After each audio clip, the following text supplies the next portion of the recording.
Like, instead of us learning, even from childhood, learning how to communicate our dis-ease with situations or people, we've been blamed for our negative feelings. We've been blamed and somehow shamed into believing that we shouldn't feel that way, or we don't feel that way.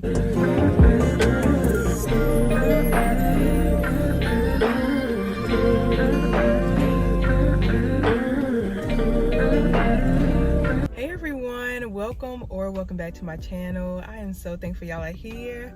I pray you can find home here, and if so, welcome. This video was really spontaneous. I was just thinking about the title while I was driving, and the title relates directly to how women, specifically men too, but how people are conditioned to believe that being angry, being dissatisfied, not being a people pleaser, not always being pleasant is somehow a bad thing. Pretty girls don't get angry. Pretty girls don't disagree. Pretty girls submit without question.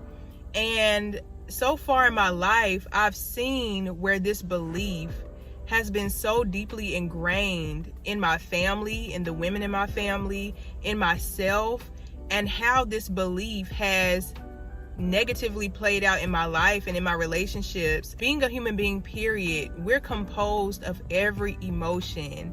No emotion is greater or less than the next. And so that includes our anger, that includes our sadness, that includes being depressed, irritated, frustrated. All these negative emotions are actually positive when we look at it from the framework of trusting that our emotions will point us and guide us in the right direction.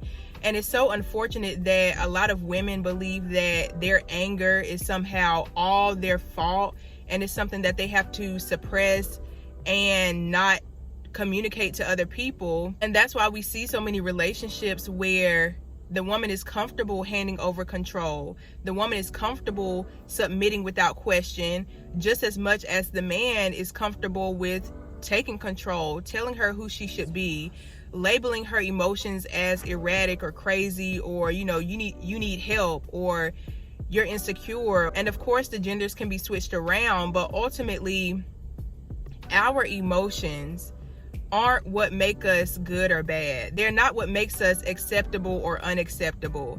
We've been so conditioned to believe that only being happy, only being pleasant, only, presenting this image of the woman or the man who's never upset, who always goes along to get along, is the only way we can be really loved and accepted. A lot of us aren't used to unconditional love, being listened to no matter if we're excited and ecstatic or if we're mad as heck. And it hasn't been until like this past month that I realized I was going through life kind of priding myself on being the pleasant energy of a room, being able to put a smile on other people's faces and encourage them and be that confident person. And it's not to say that I'm not that, or that I don't enjoy being able to be pleasant or be a positive energy. But what happens when I'm not feeling good? What happens when I'm not feeling like overly positive and wanting to spread good vibes and stuff like that? Like, what happens when I am irritated or dissatisfied with something or someone in my life? Do I suppress that and pretend to not have any issues? Do I blame myself and say I need to think more positive? I'm not looking at the situation correctly. And I think for a lot of us, instead of learning how to communicate our dissatisfaction, learning how to say, hey, I'm not in the mood today, or what you did really upset me, it really hurt me, and I don't know how to feel about this. Like, instead of us learning, even from childhood, learning how to communicate our dis-ease with situations or people, we've been blamed for our negative feelings. We've been blamed and somehow shamed into believing that we shouldn't feel that way, or we don't feel that way, or that, we're just looking at the situation wrong. We just need to focus on God. We just need to pray about it. We just need to, We just need to pretend that person doesn't exist.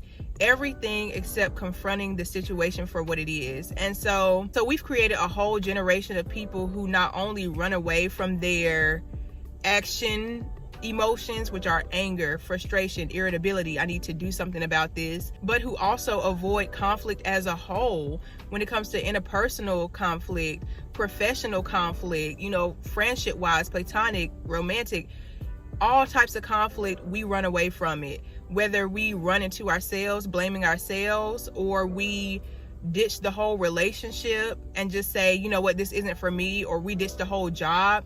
Like, we've learned how to avoid conflict because we don't think it's appropriate. We don't think we're acceptable when we're upset. We don't think people can handle and hold space for our anger because maybe in our childhoods, people couldn't hold our anger. You know, people couldn't hold space for us to truly just be upset and have concerns and irritabilities ourselves. So pretty girls don't get angry. Yes, the hell they do.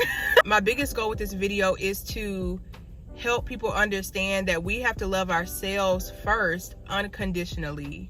We have to accept ourselves first unconditionally. Whatever you were made to believe about your action emotions, these negative emotions, anger, sadness, depression, in your childhood, or, you know, by people you were surrounded by, is it truly helping you to evolve, or is it making you feel worse about yourself?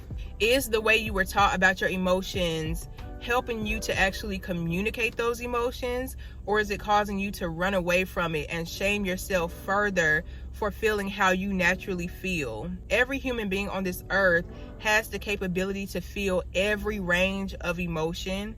So don't beat yourself up for being a human being. Don't beat yourself up for feeling your range of emotions as you should. It's not only normal, but it's necessary for you to feel how you feel and then put action behind how you feel if necessary. If we're constantly denying and running away from our true, genuine emotions, we also can't choose the appropriate action and make the right decision to find the solution, to find the resolve of that emotion, or to do what we have to do to better our situation. So I really hope this video made sense and it reaches the right people. And yeah, I'm so glad you made it to the end. See y'all in the next one.